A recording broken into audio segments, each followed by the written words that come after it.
Welcome back to Having the Crack. Back in the building with Dave Anthony and Adam Kumas. We're back in. Is this the earliest one we've ever done? I think this is the earliest one we've ever done. Yeah. Did we do a 10:30 one? We did a 10:30 once. We're 10:45 today, guys, for those keeping score. But there's nothing to anyone watching. Nah, I think we're probably quite early risers for comics. The three of us. I don't know why you would assume that. What? yeah. Because we once had Steve McLean on, and we had to do lovely man Steve. We had to do like 11 a.m. And he was like, he seems like an early riser. Oh, he hated it. Really? Yeah, I mean, he talked about it on the pod. He was like, I don't know why you boys are doing this. I hated every minute of it. Yeah. Wow. Yeah. And we had this, and he tried to garner sympathy by being like, girl, I'm working. And Jack was like, that's the way to win the viewers over. Like talking about how you have to be out of bed at like fucking 10. And it's a real hardship. This isn't really early. I wouldn't say this is like an early rise. Yeah, I guess so. I mean, I'm never normally up this early. Like I'd be in bed normally by now. I get up at 9, but I don't leave the bed until like 11:30. That can't be good. No, it's not. It's not. It's not. But I just. You're aging rapidly. Okay, that's gonna really affect your later life, Dave. No, it's fine. Sounds like my dad. Nah, fine. Yeah. What's that big fucking bulge in it? Yeah. Smash cut to Dave's wheelchair. Yeah. Tumor. Yes. What moles? God. Yeah. Well, so we sent a few little things round to chat about. Yeah. You were quite intrigued by the Anheuser-Busch thingy. Yes. Yeah. So for the story there is it's Pride Month today, right? And there's a big debate happening in America at the minute about what brands are going to do for it, because in the light of Anheuser-Busch losing a shitload of cash. Well, I said they lost a shitload of cash. They've lost a big amount of their stock price, which isn't necessarily the same thing, but yeah. And part of Anheuser-Busch, is Bud Light in that? Yeah, so Bud Light is because I worked on it, I know the detail of it. Bud Light is 18% of all beer sales in America. It's That's like mad. It's huge. They're popular. And it's like 350 million. You're selling to 20, almost like a sixth of like, it's massive. Such a trash beer. And it's, do you know what though? It's, like when you're on holiday and you have like a shitty, you have like ouzo in Greece or something. Yeah. Or like... Careful with that, I'm not free. That's what I was looking at. I was like, that's really you know ouzo, right? This dirty fucking liquid. This dirty horrible place. No, to be fair, ouzo's mint. Yeah, exactly. Oh, yeah, it's pretty not great. But when you're on holiday, you're drinking, it's great. Yeah. Bud Light is like that. If you're in a sports bar in America, I don't think you really want anything else. Yeah, you don't want anything with character, do you? No. You just want light and easy. It's suitable for the sort of surroundings you're in. Exactly. Yeah. It's weird when they sell it loads over here. You're a trash person, you're drinking trash beer. Yeah. Trash. Yeah. Yeah, basically. That's the campaign they should have gone with. Yeah. Garbage people. Not like cultured people like Adam Kumas. Oh, I'm not cultured. I'm definitely not cultured. What's the equivalent of Bud Light over here? Probably like Carling or something. Stella. Carling. No, Stella, they went all fancy. Right. It's fucking Carling. It is Carling, isn't it? Yeah. I haven't really seen... Who drinks Carling anymore? Well, not us, because we're cultured. No. Yeah. You know. Cultured people. You go into Weatherspoons, we do quite often. I don't know, when we were kids, like Carling sponsored all of the festivals and stuff like that. It was like a much bigger thing. Totally. Yeah. But I think that worked in culture at the time, because it was like Britpop. Yeah, exactly. Yeah, that kind of thing. They keep trying to bring that back. I know. I'd be up for it. I'd be up for wearing a tie over the collar. That was a fun look. I think you've made it clear that you'd be happy wearing pretty much.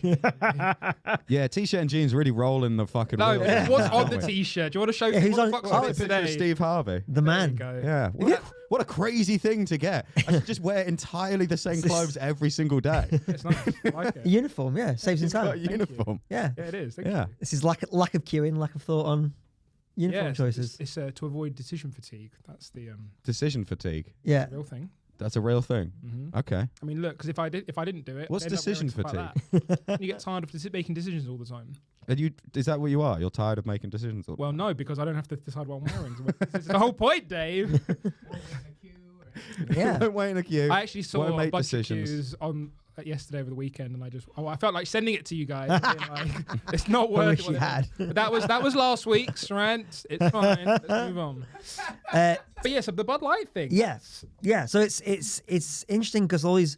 So Bud Light and Target now. So Target, a big shopping store in America, they've had their employees have been targeted by right-wing people coming into stores trying to tear down Pride things. So now it's the first time, I think, in probably like, I don't know, a decade, that companies are rethinking their strategy. Because I remember when you shared the article, I was reading it, and apparently part of the reason why that happened was there was a false video going around saying there was a tuck-friendly swimsuit or something, or clothes for children.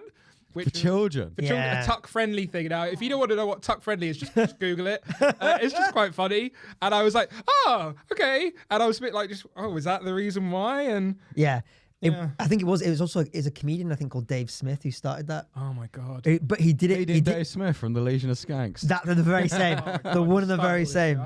Yeah, but he did it seriously. Oh. But yeah, he later realized he fucked up. But yeah, that was the reason. Like a kid grooming thing. But as somebody who's like sat in all those marketing meetings every year thinking about what you're going to do for Pride. Yeah. It is a tricky. I can understand why brands are rethinking it, because like it used to be such a simple decision. It was like you just do it. You just absolutely support it as hard as you can. Anyone gay or from that community to buy their stuff. I went to London Pride one time. I used to go to Brighton Pride every year when we were growing up. It's real fun. That's just all year round in Brighton, isn't it? No, it's very homophobic of you to say that. What, to say Brighton's got a lot of gay people in there? It's got a lot of everyone in there, except for like non-white people. It's got a lot of all the variations of white people in there. Yeah, every colour of the rainbow. I was going to say, ironic for a rainbow. Yeah. every colour of that white rainbow. No, Brighton's hugely gay. White has all the colours in it. Brighton, it's very gay, but it's just very queer in general. But it was always much more like Brighton Pride always used to be much more like just communal with the whole city getting involved. It's a bit more like a festival now.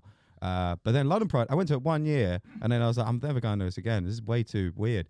It's like the parade was just different companies. Yes. It's just there's the Tesco one, there's all the gay people that work at Tesco, and then there's the M&S one, there's all the gay people that work at Vodafone, and there's no normal people in it, really, from what I could tell, or at least the bit I watched. But the funniest one of them was just a flatbed truck painted black and green, not even rainbow, and then on the back of the flatbed truck, no gay people on the back of it, just a car, just a black and green car. Oh, that's so funny. Like, they're not even bothering to put anyone on it or anything, and it's not even the right colours. No. It's like, gay's like cars, right? It's a fucking car. which buy the car, you queens. Like, buy the fucking car. Sure, gay people do like cars. Yeah, exactly. Because on the one hand, you're like, oh, it's good in a way that like all these big companies like showing their support, making people feel included. But it's not about that though, is it? I don't think. No, it's not about that at all. No, it's not. I think on the surface you're right. Yeah. But I also just think like I wish they would just be honest. Like instead of like doing the pride flag, if companies was like, it's June, we want gay people to buy our shit this month. Yeah. We support you. I mean, we did when we support you every other month of the year. Yeah. We're not saying it. We're not anti.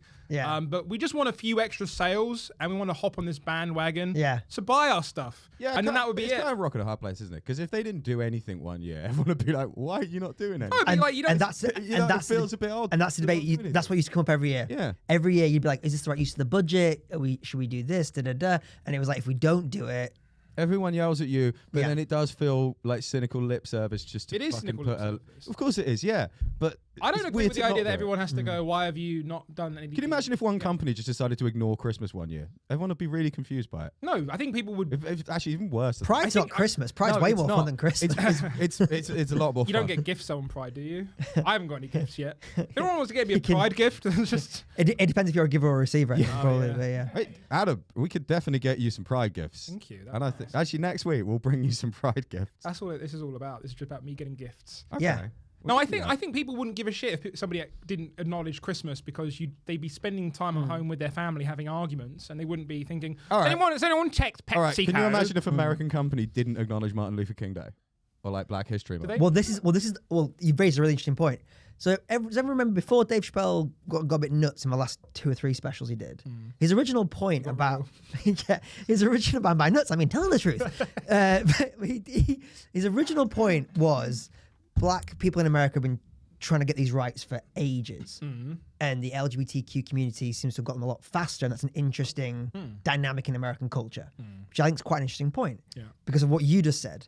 I've worked in advertising 15 years, sat in New York agencies for 5 years. I've never once had a debate about what should we do for Martin Luther King Day. I've never once had a debate about like, is Black History Month the right time? No one's like fighting to spend budget on that. Yeah, because it's not the hot topic. People are over it now. But during Pride Month, it's like you're gearing up for it. Because it's the new kid on the block. I think. Like I feel like I can't remember where I read it, but it was the idea of like back in the 90s. It seemed to be like everybody wanted to emulate Black artists or Black culture, and you saw a lot of stuff. Maybe some of it was innocent, some of it was a bit more nefarious. But the idea it was cool to sort of hijack Black culture, and I don't even necessarily agree with that. I think culture's culture. If it's spread, don't say it's appropriated. Just somebody's embracing it. And now it's just we've moved on from that, and everyone's embracing gay culture. LGBTQIA plus to be specific. I don't know if that holds up. I think it does. I think gay culture was always pretty prominent as well. No, not in the 90s. Yeah, it was. You just didn't outwardly know that's what it was. You make your case because I know what you mean, but dance music was pretty popular in the 90s. Dancing was pretty gay. Dancing was pretty gay. But dance it was my day did it. Yeah. Like dance music as like a subculture became like massively popular in the late 80s and early 90s. That's all from gay culture. Like it's loads of stuff in it. I just think gay it culture was is less prevalent today than it is. No, I think it's about the same. I think like about the same. Yeah, I think most pop culture movements in the West in particular pretty much always come from Black and gay movements, and most of them Black and gay together. But I think maybe there's not an open embrace of it back then. I feel like there were a lot of gay people in movies and in society, but they probably wouldn't have come out. Yeah, that's fair. Yeah, so that's right. But I don't think there's been like a shift. I just think it's been more open. I think there's been a shift. Sang, go on, jump in. Yes, sorry to jump in, but as a neutral party, seeing as like a they them, yeah, go on. As a they them with my haircut, I do see like it's pronounced Asian. it's Lee Kim. I know you can't tell the difference between them. Three gays and Asians. It's okay. It's okay. But like there was like a faster acceptance of like the LGBTQ community as opposed to like the African American community from what I've observed growing up there. So I kind of agree with Tom because it's just like super quick, and while racism against like Black people is still like continuous. So in that sense, I think I can understand their sentiment and everything. So like that's the one point I wanted to say. Thank you, Sang, our resident gay expert. I do. Why did we throw to Sang on that one? Huh? He put his hand up really politely. Oh, that was really nice. That was good. Okay, I thought Kumas just decided to. No. It's like my ingrained middle class politeness. I saw something that happened. I was like, yeah, absolutely. No, I think I do. I have this really fascinating idea. I would love to see in a society, like maybe in sort of 10, 20 years from now, that everything, whether it's race, sexuality, or anything else, it's so open and prevalent that you don't even need months for anything anymore. It's just like, oh yeah, of course. You don't need to have a gay Pride Month. You can have a gay year if that's what you want. Like it doesn't need to be.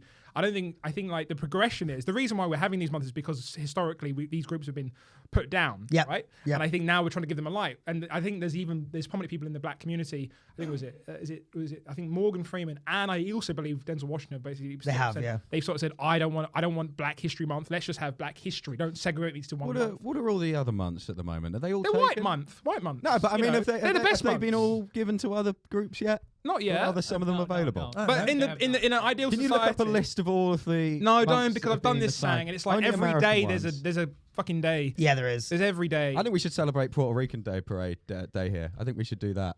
We should have a Puerto Rican Day Parade. It's a fun parade. It looks like fun. In an ideal society, there's no months or Pride Days or anything. It's just everyone's proud, and there's no need to promote acceptance. Or there's more of them, and it's just a constant carnival throughout the year. Okay, well that does sound fun. Yeah. Hang on, I can't read that from there. Cool. Read them out to me. Okay, so have they got one for every month? Okay. February is African American Black History Month, obviously, and then Women's History Month is March. Oh yeah. And then Arab American Month is April. What's January? I never hear about that one. Yeah. No. What's that one? I guess that was Arab American History Month. Well, they couldn't do it in September, could they? You didn't like that one. So specific.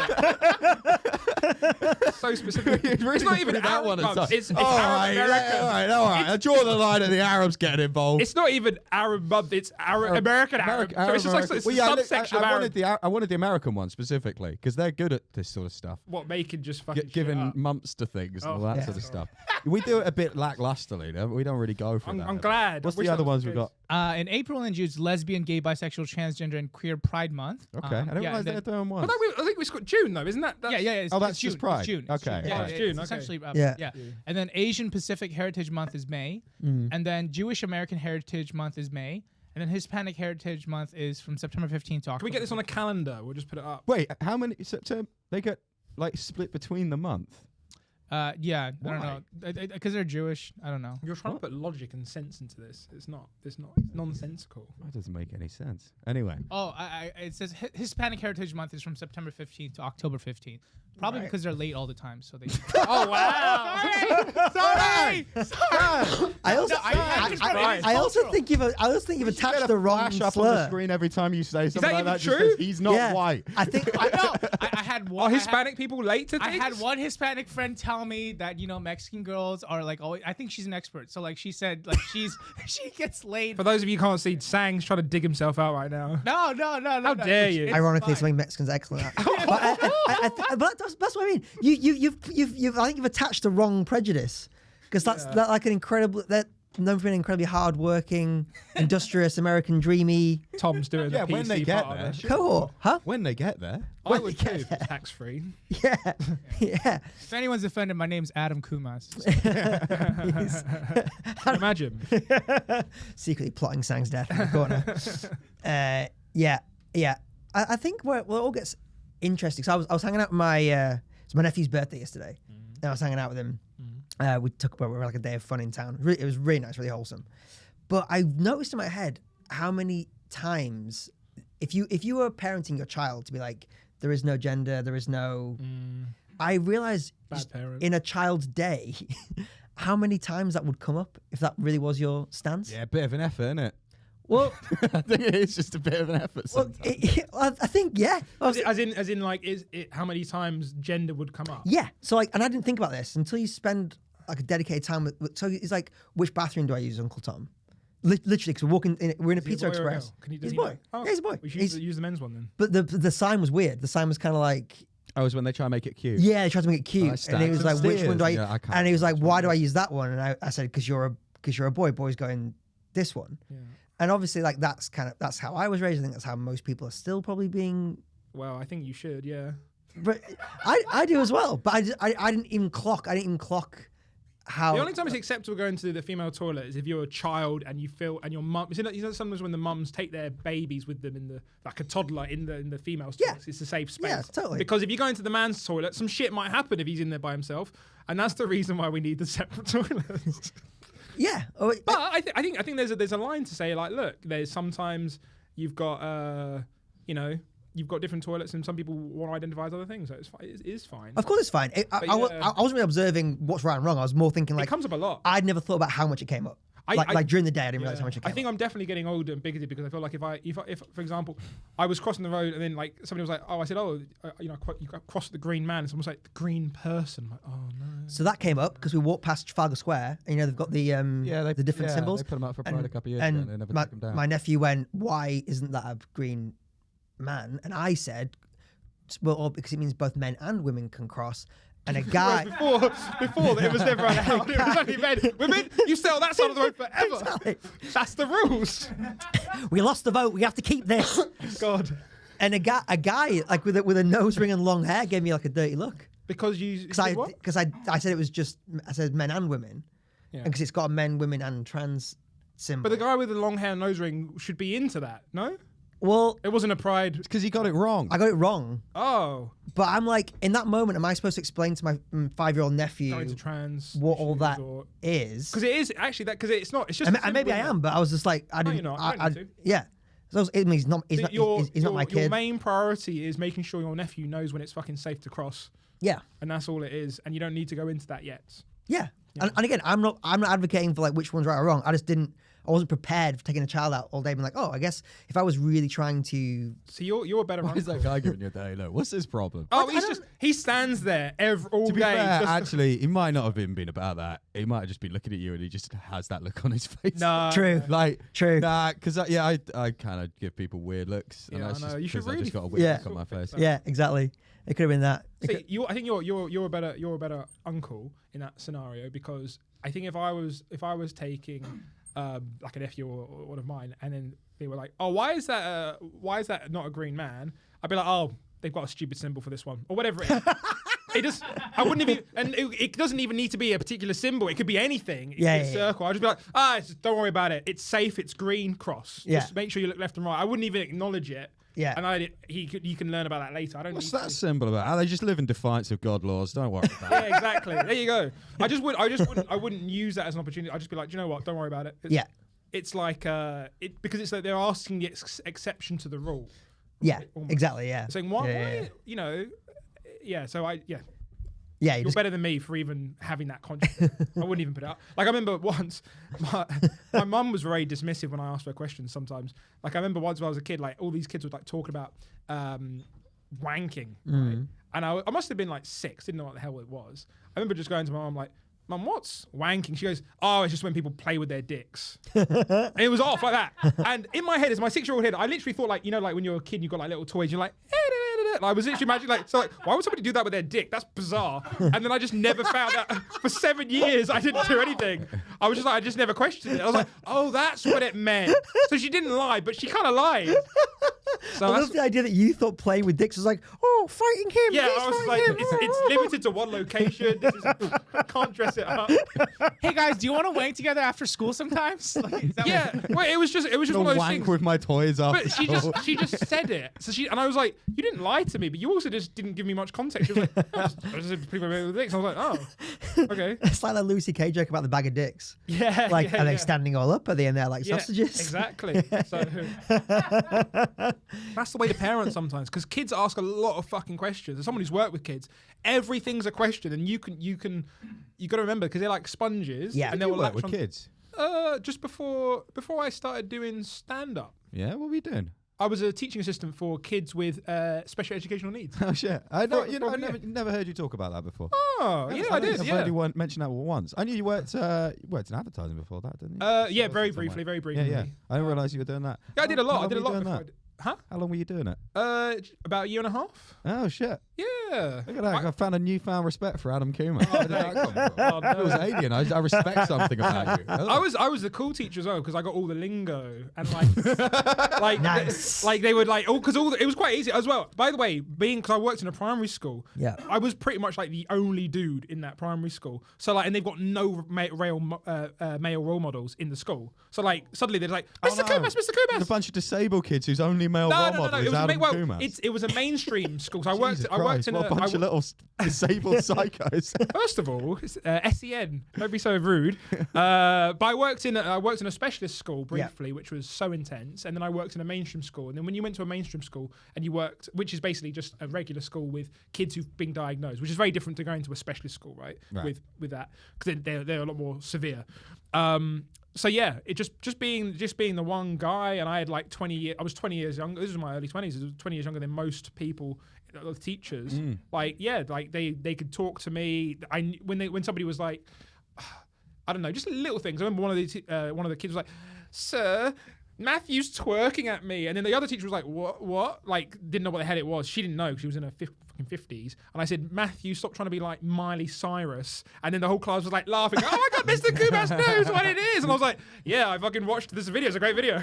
And I was like, crowd work, excellent. Yes, exactly. By the way, kids are the fucking funniest people on the planet. Like I used to think kids were little fucking idiots. Like when you see like a little kid running around 8 years old, you're just like, "Oh, they're morons." When you actually speak to a kid, they are so fucking insightful, and you go, "Oh yeah, that's kind of," when you were 8 years old, because you didn't feel like an idiot at 8. You felt like you knew the world. You're like, actually, they do have a lot.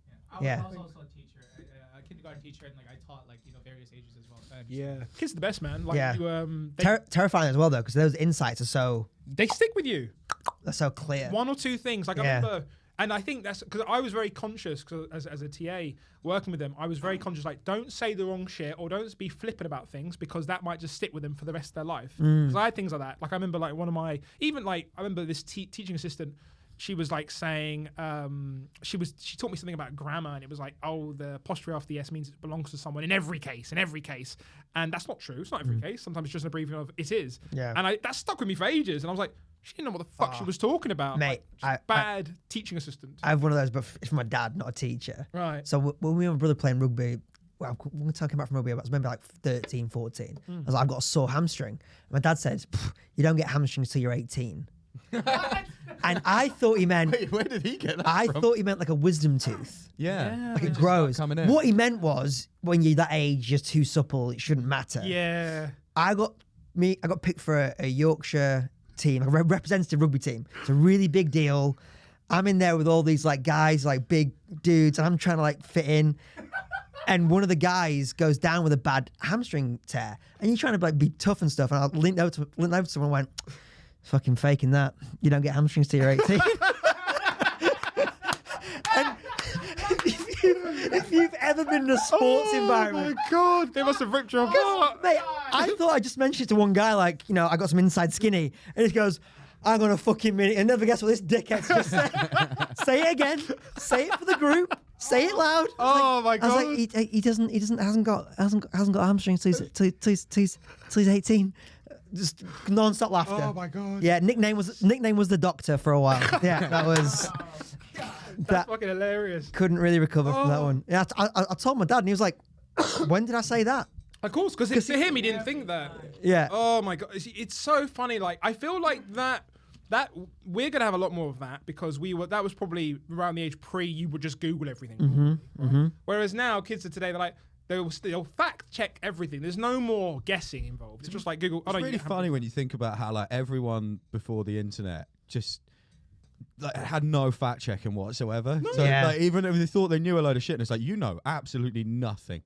Like, Dave, like I feel like if limited. we were 40 years older, you would have been a leader somewhere. I would have been a leader. Because you talk in a way that you know a lot of shit. Yeah. And you don't know that much. No. But you talk with confidence. Yeah. And I would follow Don't need to know a lot of shit. You just need to know one or two things and just have enough And the intelligence rest to pick fits the in. gaps in Yeah. between. The rest fits in. You can just fill the rest in yourself. And you know what? I'm usually right. I feel like you saying that with a Steve Harvey shirt is perfect as well. Yeah, it's classic. Yeah. Have you ever watched any of his like motivational speeches? Oh yeah, I love Steve Harvey. It's good, isn't it? Yeah, he's great. Yeah. He's the best. He's genuinely like I put him above Bernie Mac, but people don't like that. Really? I think so. I don't know. There's a lot of time I listen to Bernie Mac and I'm like, if you wrote this down, it's not really that well constructed. It's just kind of getting off with like charisma and character. But with Steve Harvey, I mean, he's unbelievable. But he's the king. But he gets, doesn't he get? Am I getting this wrong? On the Kings of Comedy tour, doesn't he kind of get blown out of the water by the other three? Yeah, he does. Yeah. I'm not saying he doesn't. Yeah. But I'm saying like consistently. Like, Yeah. I enjoy watching his videos more than I do any of the others. Right, for sure. But like in terms of us, about the Afghanistan war, they're saying like, I think I know that one. He's talking about how like at the beginning it's this really heartfelt bit about how they only send like young poor people out to fight. Yeah. And he's saying, because if you send guys like me, ain't gonna go the way you think it's gonna go. I'm killing everybody. And then he's just miming kicking indoors and killing women and children. Oh God. But like, and at like 3 or 4 minutes, just going Yeah. kapow, kapow. It's great. It's the best. Yeah. It's one of the greatest bits of stand up ever created. It's not quite. I ain't scared of you motherfuckers though. Yeah, that's true. It's fun to. You ever yell that at an audience? Yeah. I did it once. It was a cafe mode night. Oh, that is the place to do it. You know, sometimes when it's like 7 or 8 people down there, Yeah. and they'd been dicks the whole time. They'd been absolute dicks. Yeah. And I just thought, if nothing else, just to make the comics at the back Oh my God. Yeah. laugh. Yeah. Yeah. Oh God. Yeah. And I wore my trousers with my face on them. And the whole went full Bernie Mac. Full Bernie Mac. Jeez. Because that set's crazy though, because that set is not that's probably the best example of like if you some of them doesn't even make sense. Yeah, I've read the transcript. I was going to look up the transcript Yeah. to see what he was actually saying. Yeah. verbatim, and It's all vibe stuff. It's vibe, it's yeah. mostly gibberish. It's- Like at points. I think the only thing that rivals that for me is the Philadelphia thing with Bill Burr. Yeah. When he's like up there for, 15 minutes or something? Yeah. 20 11 minutes left. And he's like, fuck you guys! I hope you get cancer of the eyes. Yeah. I hope the Eagles win nothing. Nothing. So good. So good. Yeah. You brought down my rarer out. I don't know if I couldn't do that. Like, at least not at this level. Like, Well, isn't that the thing of it's so funny his career because he's like 11 years in at that point, or 12 years in, or something. Maybe I thought He's it was longer, but yeah, maybe longer, and that's the thing that put him on the map. That's the thing that got like Opie and Anthony wanted him on after that, and I think it's that thing of, isn't it? Like he had that cataclysmic moment, and He then was already on Opie and Anthony at that point. he went he went- Opie and Anthony yeah. show. he went into the stratosphere Stratosphere. at that point. And I feel like Yeah, you're right. that's the sort of thing where if you've got that launch pad, a bit like like it's like when Daniel Craig got Bond, like he was already a big movie star. But Yeah. that catapulted him. Yeah. And I think it's like, well, if you've got your body of work behind you and you've got all that, then you're off to the races. ready, yeah. Yeah. I think everyone has that. I mean, Mark Norman's got that story of like he bombed in New York for like 4 years straight, just couldn't get anywhere, and then one night he was doing a bar show and someone did the Seinfeld theme song as he walked up. Oh. And it was like, because everyone was like, he's just doing a bad Seinfeld. Like, yeah. like that's what Mark does. Mark it was known for being a shitty Seinfeld ripoff act, and he went nuts on the guy. And like he says like that broke his brain the right way, and he became himself after that. Yeah, Comedy. yeah, Yeah, that's interesting. yeah. So I think you probably need that, right? Because you need to like shake yourself out of whatever pretense you're hanging on to or whatever. Who else? Like Hannibal Buress got made famous after he exposed Cosby. Yep. That was it. Yeah. That was the. He was doing all right though. No, come on, but like He was doing theaters. I saw Hannibal Buress live, and I followed like Hannibal Buress like a lot. He already had a few specials in, so he was, as he liked to call it, like medium famous. That's what he called it. Yeah. But then after that, Bill Cosby. Yeah, he wasn't a became- household name yet. That's He what was I'm, not. He was that's what not. I'm saying. That was Yeah. that was the thing that takes you from. Yeah. Because like Bill Burr was a headliner. He was touring. But He then was. just really everyone knew who he was. Yeah. And I think there was I saw him on one of the, I can't remember which roast it was. It might have been like the roast of James Frank or something. And Hannibal Buress was just sitting there. And he goes, "The only reason why you're fucking here is because you exposed Bill Cosby." And everyone was like laughing. He goes, "Yeah, Yeah. yeah, Yeah. And what We should think about how wild. Because now it seems obvious that you would do that. to But, expose people? yeah, but that man in particular. Oh yeah. Yeah. If you know, yeah, for sure. Yeah. Yeah, but at the time that was like big. Yeah, because I think it wasn't even supposed to be filmed, was it? Somebody just recorded it and then just put it out, and that was the. Yeah, it was just on like a camera phone. Also in America, Bill Cosby is just like next level legend. Was a household name. Like Yeah. Yeah. Yeah, I mean, I rewatched Comedian recently. You know the Jerry Seinfeld thing. Yeah, I haven't watched it recently. I but actually watched want it to. again the other day. Yeah, I mean, it's so great. But that scene where he's like idolizing Cosby and stuff, Ugh. and then that line he has where he says, "Where you've gone, that's where I want to go." You're like, "Woo-hoo." Oh no, Hey, Jerry. well, you know, Oh no. Yeah, I know. Jerry. Yeah, you didn't know. I never found Cosby funny. I'm kind of happy that I never found him funny. I don't feel like I've lost anything. I think Right. I was a bit too young to watch his stuff. Well, no, it wasn't on TV in this country when we were Yeah. kids. No. So by I'd the never time- seen any of it. By I the didn't time I watch got it. round to it, he was already a creep. Oh no, but I tried listening to I tried listening to like the famous albums when I was about 18 or 19, and I just didn't get what was Himself, that's the big one, Yeah, isn't it? I Yeah. listened to that and then a couple of like the earlier ones, and I didn't get any I of it. think he's in that category of like Steve Martin for me, where people have done versions of him since, and it's hard for us at our age because you've heard the I versions. do kind of love Steve Martin. I like Steve Martin's movies, and I do love his autobiography, Born Standing Up. Yeah. I say autobiography. I listened to it on an audiobook because I'm an idiot.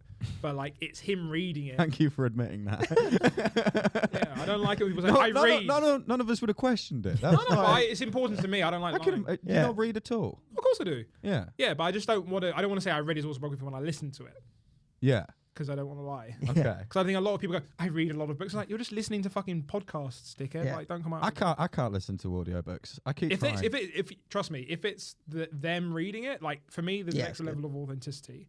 But he was describing the thing I liked about his autobiography, Born Standing Up, is he's describing what stand-up was like in the early days back in his day. And I just remember listening to it and going, it's exactly the fucking same. It's exactly the same. The fucking shitty gigs you're doing night after night, doing this. And he was like, I got out of it eventually because I didn't want to do it anymore. But I was like, it sort of resonated with me. And I was like, I'm so happy that it had the fundamental bits of stand-up, the grinding, the gigging, the doing this, the loneliness, all that sort of stuff.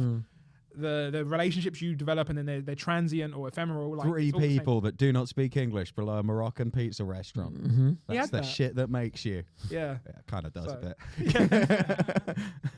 Yeah. Yeah. I think that's why that book keeps coming back, doesn't it? For everyone who starts stand up, it always works for them. I do resonates need to either read or listen to the Richard Pryor one because Oh. yeah, Yeah. but I don't think he's reading it because he had MS by that point. I think. Yeah. Which is, as he called it, stands for more shit. Yeah. I never. Do you know what? Honestly, I've never watched a full Pryor special. Really? No. I've seen all the big chunks from Live on the Sunset Strip. I've seen all the big chunks. I probably have watched all of it, but I've never actually sat down to watch all of it. If that makes sense. Watching. If we just talk about specials we're watching today, I like this. This is nice. Go. I've been watching Mickey Flanagan's special. Have you seen it? Which one? The new one. Oh no. It's fucking great. Oh, it's really? amazing. Yeah. I watched the And Another one. That was his previous. It was called And Another. And Another Thing. I think it was called. Yeah, I think there's two of them on With an Netflix F? at the moment. Yeah. I watched both of the ones that are on Netflix at the moment, and I watched 2 of Sean Locke's specials. I've been watching British stand-up, Sean Locke, which is weird. I do not really ever watch British stand-up Sean at Locke's all. a legend. yeah. Have you seen the one where he tells a final joke where the punchline is that he says, "I'm not actually a comedian, I'm the Riddler," and then he takes off his suit and he's wearing a full Riddler costume underneath his suit, and he's been wearing it the entire time. That shit's incredible. Yeah. No one does stuff like that anymore. Yeah. That's beautiful. Just and it's apparently because he said he did it on every day of the tour, and apparently a lot of the time it didn't work. No one laughed at it, so he's just standing dressed as the Riddler on stage with his dick available for everyone to see. It's like a tight lycra costume. that makes it more admirable. It's so funny. Yeah. It's so much funnier to do that every time and have it completely bomb and just be like, "This is good. You don't get it, but this is really." But they funny. got it. They got. He caught the laugh on the special. Yeah. Okay. That's the main thing. Yeah. Yeah. No, it worked on the special, but it would have been better if it didn't. I think it would have been so much better to then That's keep just it your in. brain. No, It it is, would have It's, been so it's funny. definitely better with the laugh, mate. No, absolutely For not. all It would lots have of been, I would have loved to have seen a version of that where he's killing for like, because it's a long show. It's like all of those older specials, like an hour 20 minutes as well. And I'd love it. He's like killing for an hour 20 minutes, and then he does that final one, and it just ends really awkwardly. You know what would have been great? Everyone's just staring at him like, "Why did you do that?" You get the big pop, but then Yeah. the post-credit sequence, the thank yous, Yeah. is just over and over and Just over him again, bombing. not working. Yeah. Oh yeah, that'd be good. That'd be good. Yeah, great. Like Blackpool, winner, Slough. The other reason I think specials were an hour and 20 is because you did them twice a career. Yeah. So they could be an hour and 20, where it's like you're not also I every didn't 2 realize years this now. until I was going back and watching them because loads of them are on YouTube. Like all those like that sort of DVD era of British stand up, Right. Where everyone was just bringing out a DVD every year, then playing a big old theatre, and they all keep Great moneymaker though. but they all keep the what's it called? The encore. They all keep the encore in. That's why they're all like an hour 20 minutes. They do like an extra 15 minutes on the end of it. And they typically And do it's their just the best, encores. like they're all like a greatest hits, 15 minutes. at the end. Sometimes it's just kind of like they just do a couple of extra bits. Yeah. But it's weird. I don't know. It just looked really weird to keep that in. I did like that. I remember when I first got this was a teenager. Somebody got me the Michael McIntyre Live and Laughing. No, one of the early ones he did. Showman, probably. Showman, I think probably. And then on there as an extra was his full Live of the Apollo set, but it wasn't like 20 minutes Live of the Apollo. It was nothing to do with the show. It was just him at the Apollo doing a whole show, and the second show was actually the funnier show in my opinion. The extra one that he did before. And I just thought that's such a nice thing, and I think like you don't really get that now. Oh, Like, like, it's just taking out all of the stuff that keeps it really clean and sleek, and just making it a bit more. Because that's yeah. the DVD. I think there's an interesting parallel with movies as well. Because DVDs in comedy and movies are really good for like two things: nerds, so like getting the extras and all that. The second thing was you could become a cult following. Yeah. Because you didn't have to have a box office weekend in film, and you didn't have to have a Netflix special that popped. Yeah. You could like slowly sell DVDs at your live shows, build it up, Yeah. and it had that long tail. And that Yeah, because you could like if somebody goes, if somebody goes, oh, by the way, here's a DVD of this comic, and it's like, oh, is it a couple of years old? Yeah, but I suppose you're gonna watch it. That's you're gonna watch it. Whereas if somebody goes, oh, do you want to watch that? Have you watched that special that's come out? And you're, when was it? Oh, it came out a few months ago. You'd be like, Yeah. the hype's already gone. That's the move then. Yeah. Make DVDs. Well, Go back to like burnt DVDs. I used to written watch. on I in, tell like, you what, I actually watch marker. less full specials now That'd be sweet. because of the lack of Yeah. DVDs. I will because somebody go, have you watched that new? I don't know, fucking. I'm drawing a blank now, but the new Jimmy Carr special. If you watch the new Theo Von special, Yeah. I'm like, there's 1,000 different specials. I'm not going to spend all like. I got halfway through Ari Shafir's Jew, and I enjoyed it, but I just trailed off because I had something else to do, and I haven't gone back and watched the other half. Yeah. So whereas I know for a fact, if somebody said, by the way, here's a DVD of this, watch it, I would have watched it immediately because I would have made an event of it. You're saying a time period where you didn't have a phone. So you weren't like second screening and 100%. like you're just like, this is what I'm doing for the next hour. I'm just doing this. What do you think about that in terms of it? That shift is that's never going to come back now. So I think you got to be clever about how you I think you want to mimic the DVD thing. You want to mimic the effect, but you have to find a new way. So I think Andrew Schultz has done loads of smart marketing things, but one of the things he did with his special, he put it on this website called Moment, which I think Tom Segura had used, and they did it like a pay-per-view fight. Yes. To guarantee a certain level of traction, social media buzz, and attention. Then it was available on the website to buy. Yeah. And then eventually it made its way to YouTube. So he's done all three. Chris Stefano did a very interesting thing where he put 38 minutes of his special on Netflix, another 20 minutes on his website. So he broke it up for one thing, but he meant the casual fan got 30 minutes. Hardcore fans could go watch the full Patreon special. Movie. Yeah. And I think it's interesting. Obviously, we know about how Louis does it. Louis films it all himself, self-produces, puts on his website. That's the only way he can get it. Yeah. And I think that's good for Louis in terms of he's already got that only works for him. Only works for him because he's already hit the highest highs, right? Yeah. But when you think about Schultz or even Chris Stefano, they're still going, how do I still need to market this? Yeah. There isn't that demand really for me, or at least I kind of still need to push this. Whereas Louis like, I know the value of my products. I'm going to put it out and it'll get a certain number of sales. Yeah. And that's the move. But I think, you've got to ride that. Yeah. I think it's interesting as well because a lot of the guys we're watching put out YouTube specials, they're probably like 12, 15 years in, a lot of them. The ones that are successful anyway. Yeah. And they've built up a YouTube following of like, say, 60,000 followers, 100,000 followers, 200,000 followers. Yeah. So when you're releasing these things, you're not putting them into the void of the internet. There's like a group of humans who are like, actually engaged in who you are. Oh, yeah. I don't know why we weren't even discuss this earlier. It looks like the Edinburgh Comedy Award is not happening this year, and so I think the entire thing's going to completely collapse around them. So go into detail because it's. Well, I don't really know that much detail about it. Because I had a few other comics were talking about it. I bumped into Tad on Thursday. Where the whole thing. Tad, yeah, that made me very happy. I want Tad to have the most successful Edinburgh in the year when it doesn't matter. Oh my God, he would hate that. Love you, Tad. That's why it would be funny. Yeah. I love you, Tad. But that needs to happen. I fucking love Tad. Yeah, we'll love Tad. Nothing but success. So I think is it Dave, the TV channel? Yes. They're basically saying we're not going to renew. We're not going to put the money in. Yeah. Because I think they obviously realise they're not getting as much exposure as they'd like. I think they're sort of seeing the increasing irrelevance of the festival. Yeah. And they're thinking, well, our money could probably be better spent elsewhere. Which is fascinating because I think obviously they can still have the award and just not have the prize money. And let's be honest, all 99 fucking all the people who go to Edinburgh, none of them are going to. Only one person can win that award unless you're doing fucking Nanette, and then they split it with her and John Robbins or whatever it was. But like for the most part, like that money's gone. And I feel like it's a very important signifier to kind of go.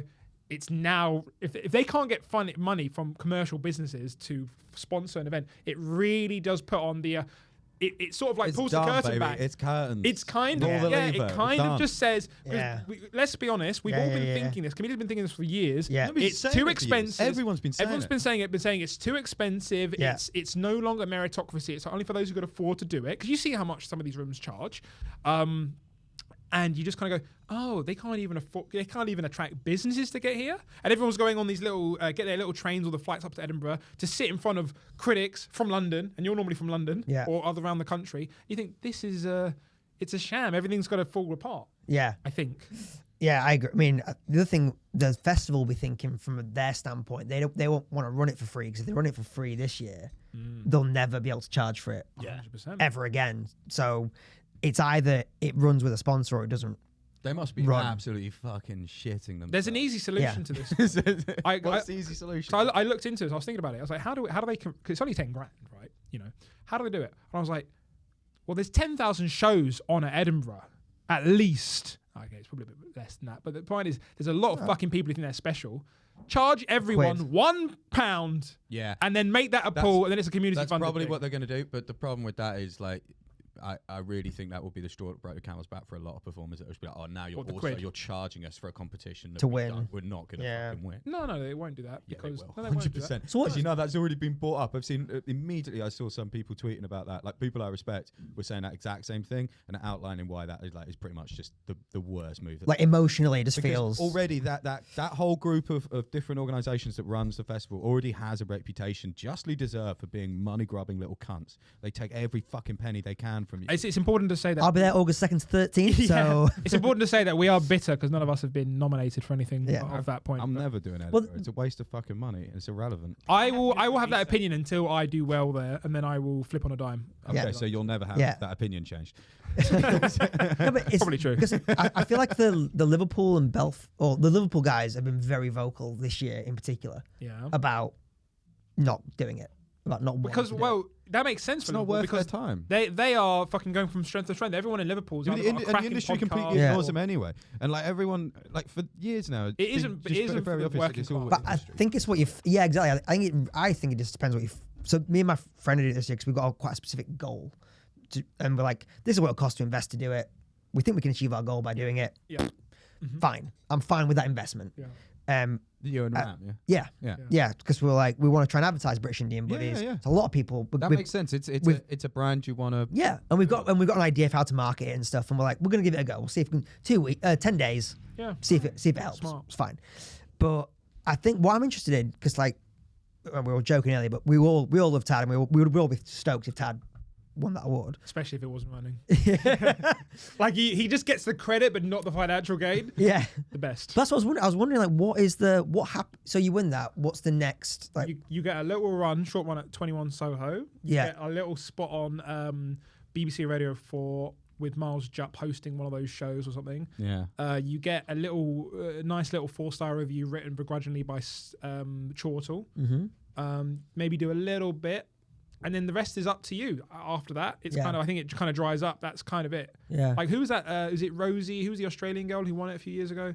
Rosie, what's her face? Rosie, was it Matafeo? Rose Matafeo? Yeah. Yeah, she got a whole fucking TV series out of it. And where's she now? I don't know. Exactly, that's my point. But I think she's doing all right. I think she's doing way better than most of us. But what I'm saying is, like, it's not the career. But she had a whole TV series. I think it's getting a second series. It's not like she didn't get anything. Because I think I understand it from an exposure. But I understand it on that level, the way like going on I'm a Celebrity helps, or like going on The Circle helps. So I would preface that by saying I'd happily do. As Jimmy Carr said, the same thing. I'd happily do I'm a Celebrity or The Circle on the way down. Right. Like when you're like. Done. Nothing else for me on the way down. Unless the only way that can work is if you're like Joel Dommett, or you're like you've got 6-pack abs and you're sexy, and then like you could use that as a boost. But I think most people would you say that's well, I've been going back and forth on it in my mind because I used to definitely think that. Yeah. But then I've been looking at a few. It doesn't matter who they are, but I'm looking at a few people who've like, had some of these opportunities, and I always think, okay, so when I don't know if you're the same, Dave. When I'm promoting Comedy on the Farm, if I can put a recognizable credit next to somebody's face, it just helps. It helps sell the show. So if I'm choosing between two comparable acts who are comparable in talent, and one of them's got a recognizable credit that my audience they got a picture would of like them in front of that light configuration that's very recognizable. Yeah, I mean we've had like a bunch of people who are actually really good club comics, but have done Britain's Got Talent. But they're really good club comics. And but it's just having that on there. Just having that credit for that audience to go like, oh, I recognize that show. I know what that is. They must be good. fairly good. Yeah. So I don't know. I just wonder if, because what's really interesting is like TikTok and Instagram are great for like directly connecting with an audience and getting views and all. It's really hard to put it on a poster. No one's really figured. No one cares. Like you can't put like 1 million followers on TikTok. It doesn't. I don't know if you. I know your audience is pretty young. At City. It's really young. It's really weird. You just saw that out. Yeah. So many 12-year-olds. So many 12-year-olds. Sorry. I didn't hear 12-year-olds. I said it before you said 12-year-olds. Sang. Oh, wow. I think you said it's a licensed venue. You have to be 18 and over to get in there. But Sang is actually too old to be acting that content. You're only a couple of years younger than me. A big boy. Yeah, I see what you mean, though. Yeah. But I guess the flip side is, though, I guess people might recognize them in terms of, like, Because I always notice that when Ali is on, which isn't as much as it used to be, when Ali is on, there's a lot more young ladies in the audience that do not understand anyone else on the bill. Yeah. To be honest, don't seem to understand him. Well, he makes a joke about that because he's like, because his stuff is so accessible. Yeah.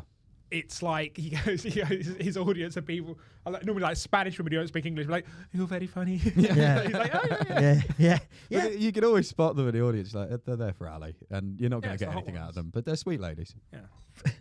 But yeah, I think they'd be all right though. that audience comes directly from his TikTok or his Instagram straight to him. 100%. If you had to put it on a poster, it's just tricky. I think converting to an older audience, I think, is a bit trickier in a way. An older audience, you're right. Yeah. Which is kind of who buys a lot of tickets. So they got money. Yeah. I'm not saying that, somewhere between 45 and 55. I think it's normal. It's quite funny because when you think about London gigs, you don't think of old people. You just think of young people going in. Because every gig in London is just full of young people, pretty much. But it's as soon as you get outside the M25, it's all old people. It's all old people. Yeah. Like comedy doesn't exist to young people outside because they've all come to London. I think. Yeah. Even at Up the Creek, it's a mix of older people and younger people. Yeah, After the Creek's on half and half, I think, isn't it? But for the most of the time, it's all like whenever you do gigs. Greenwich is an expensive place to live, but there's also a lot of students around there. Yeah, so that makes that's sense. why you get that there. Yeah, it depends on just the area you're in. Like, I mean, if you're going to a lot of places outside of London, you're right. Like, a lot of the younger people move in, and then those towns are basically full of people that had moved in and now moved back out or never left. Yeah, most of them are pretty old, you know. Because Manchester's a similar thing as well. Or like Liverpool. If you do a gig in Manchester City Centre or Leeds City Centre, it has a similar thing. Yeah. But if you get it out of a big city. Any big city. Anything where shit's happening. Yeah. And you're just like, Durham.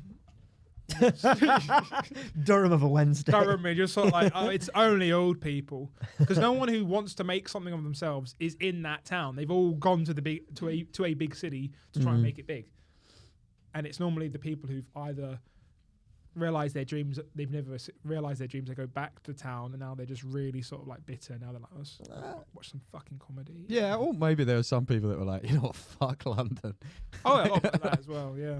Yeah, but fuck London, but they don't typically go to like a tiny town. It's like, fuck London, I'm gonna live in Newcastle, or fuck London, I'm gonna live in Liverpool, fuck London, I'm gonna live in Manchester. You still gotta go live somewhere cool. You gotta hate big dogs. That's it. That's how it works. I perform in Tunbridge regularly, and then there's like a mix of like younger. It's great. Like there's like a mix of younger people who just like decided to like settle there, like a lot of couples, and then like a lot of like barely like old enough like kids and everything. So sometimes it's you need to say barely legal teens there, did you? No, I'm not. Listen, I don't see age, so it's that's not a good. That's not progressive. I don't think that's what you're supposed to. It's not going to stand up in court, so I can just say no. Just, as long as they're legal, it's great. Okay. But, it's always like what? This went from performing in Tunbridge. Whatever. This went from you performing in Tunbridge to saying as long as they're legal. Like, But that's you're just describing people moving to Tunbridge because of a cost of living crisis. They can't live. No. I think they've lived there like all their lives. And Gross. They decide to. Okay. So it's different dynamics. And also in Tunbridge as well. Like I kind of see like a mix of that. So like I think it really depends. Is the takeaway? Is the takeaway? Just before we go, you watched Andrew Tate interview? Yeah. Oh, you said that as if like you watched Andrew. Yeah. I watched the interview. So he's just had an interview with the BBC, hasn't he? I haven't seen this. No. Tom shared it on the group. Yeah. And because I want this podcast to succeed, I watched it, Dave. So and I was on time. So if you could just sort of step up, that'd be great. So much rage. You know I'm not going to. Good. Don't be selfish. But yeah, no, very interesting interview. It's only 12 minutes, and I didn't realise because obviously he's under house arrest, isn't he? Yeah. So now they've released 12 minutes, which I watched on the BBC. Which is quite interesting. And then there's a full 40 minutes, which he recorded of the interview. So there's like a director's uncut version, which I'm going to watch later. But yeah, fascinating.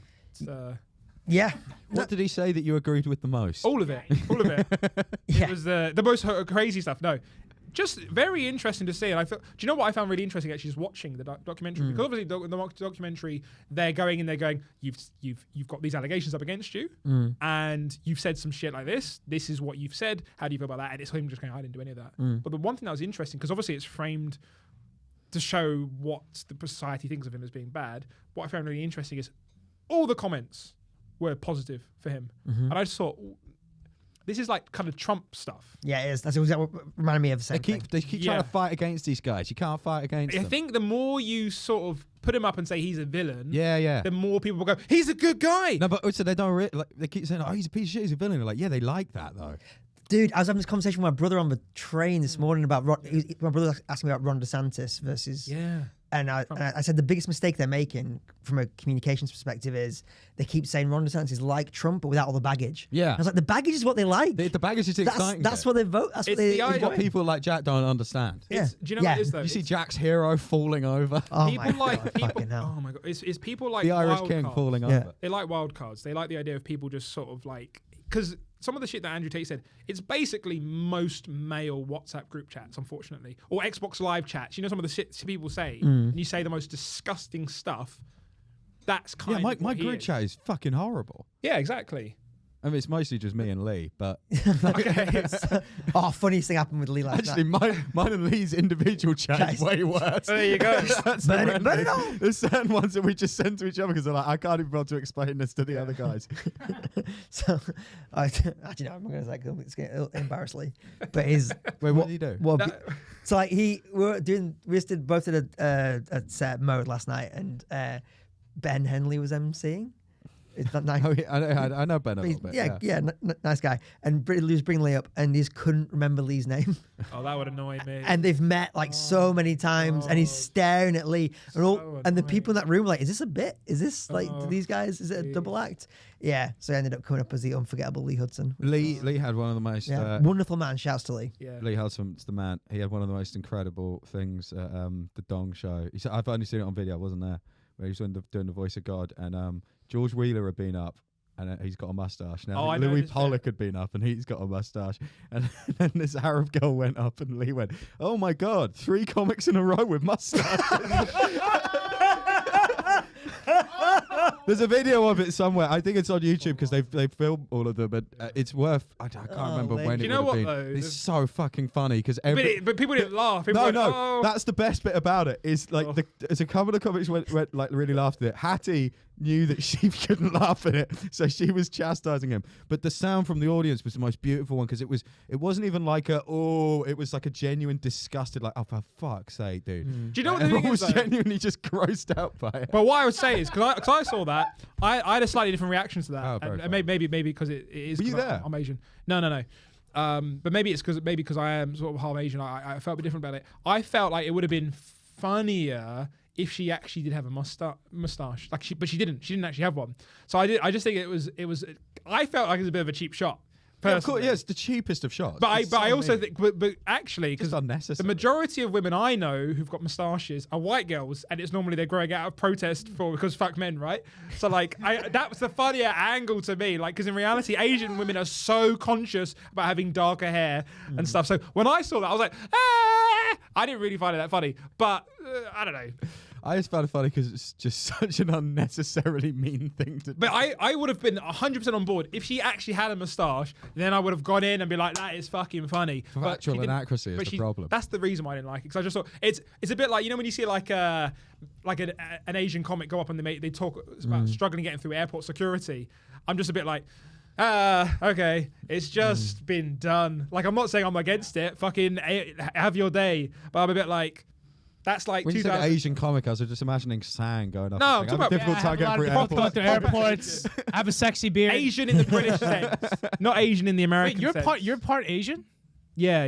Whoa, okay. Yeah, in America they don't say that for like a Southeast Asian, just Eastern Asians like known as Asian. Yeah, but we're in the UK, Sang, so I think you're still wrong. Assimilate, please. That was my slang. I was imagining Sang doing it, but I like that as a sort of confusion of. Yeah, no, I relate with Adam because some Eastern Asian comics go up there like, oh, you think I'm good at maths, and I'm like, oh god. It's just been done, right? Yeah. Like it's gross. I'm the last person to go, oh, it's a stereotype. Fine, stereotype away. But it's like hack. That's the thing. I was talking to these 2 Japanese guys in an audience. This sounds like how do you know they were Japanese? Wait, how do you know? How do you know all of these Japanese? 2 Japanese guys in a Are bar? you These 2 guys walk into a bar. Yeah. To be fair, I am assuming, but I'm pretty sure. Hey! Oh wow! Okay. Jeez, go on. I was pretty sure they were Japanese. Ooh. They were. That was Sang. That wasn't For any me. listeners, That was Sang. for any listeners, that was Sang. That was Sang. Okay. But Okay. I was like, what do you guys do? And he went, we're accountants. We work in Canary Wharf. And I was like, oh, do you like doing it? And he went, yeah. And I was like, what do you like doing it? What do you like about being an accountant? And he went, I love maths. And I just went, yeah, anyway. No, but I think that's funny. Acknowledge that, that I know that that's. But yeah, but that's different though. Yeah, but You that's couldn't in be a like- creative sense. That's in a creative, like you're not going like if you were an Asian comic, it's such an easy route to go to. Like I think if you're a Caucasian, like hey, I look like I'm a racist. I think the difference there is like because I've done this as an MC. If I see someone who's Asian, I don't go, "But you're a fucking doctor," right? But if I'm speaking to an Asian person, I go, "What do you do?" And they go, "I'm a doctor," and they're Asian. And I'll go, but your parents are proud of you, mate. Yeah. Like that's the funny thing of like that it's related. So like that's the nuance. No, 100%. Yeah. I just knew that I didn't. I was like, I'm not confident enough in this audience liking me at this early. It was really early in the show. This early in the show to make a reference about Asian guys liking I'm with you. maths. I'm with you. 100%. I would have played that. This very easily could have just been like, oh, and then just like, invite me. I'll defend you. I'll be right there. Tom like, Ellis, ladies and gentlemen. I did similar. Well, I don't know, we ain't got to end on this, but I had a similar-ish thing. I was a guy in an audience recently who was worked in IT, and they'd come to comedy on their first date. Him and this girl. Oh god. And I was like, I can tell you work in IT, pal, because you've outsourced the conversation There you for go. your date. Yeah. And then he was Indian. He went, I'm Indian as well. Do that. Yeah, that's funny. And I was like, I can't, but thank you.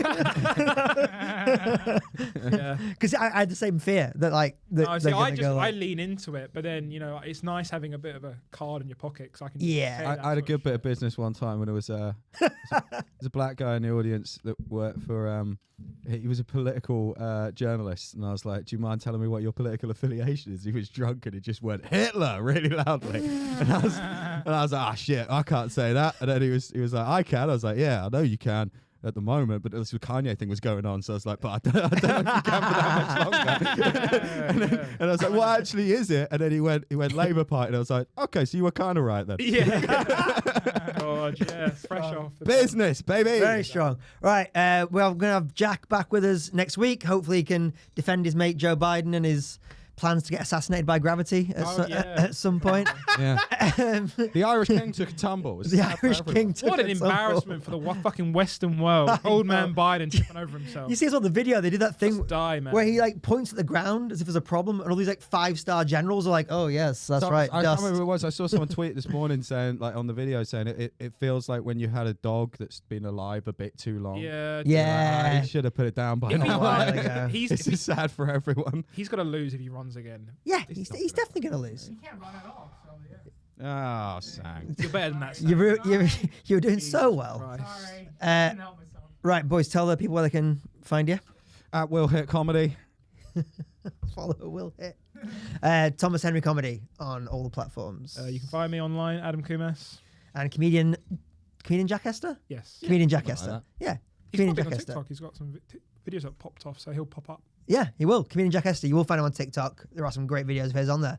This has been another episode of Having the Crack. Cheers, lads. See ya. Bye. Cheers.